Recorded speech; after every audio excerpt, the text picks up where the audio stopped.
can only focus on the quality of your input.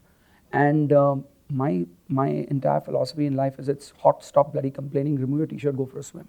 If it's too cold, go have a scotch or a coffee. What's the point of crying about competition or about the environment which is not in your control? So competition is just one thing. In India, you're competing with the mindset of the Indian consumer. You're competing with government policy. You're competing with infrastructure. I think those are bigger competition than another competitor who comes up. I think so for us, it's about growing the market itself. And I think that's where our journey currently is at. So even though we've been around for so many years, I still think we are in the early stage of the growth.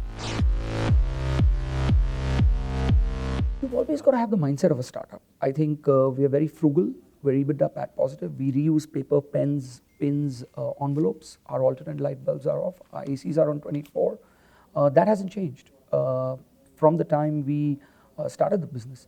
And I think that startup mentality of being nimble, being agile, being extremely frugal is the startup mentality. Not having an air or ego about yourself, just rolling up your sleeves and getting shit done. I think that is more important than coming with an entitlement. I think a lot of entrepreneurs today, because the ecosystem and the financial world has changed so much, they come with an entitlement. They start behaving like investors.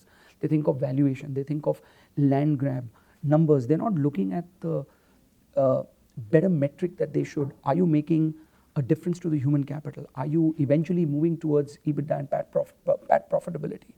Are you doing the right things for your end users? It's all about land grab, and it's all about how much funding have I got, how many employees do I have, and am I in economic times every day? I think those are the metrics, and I think those are the wrong metrics. So that's the difference between a startup mentality and a mentality of entitlement. Learnings from different markets to India.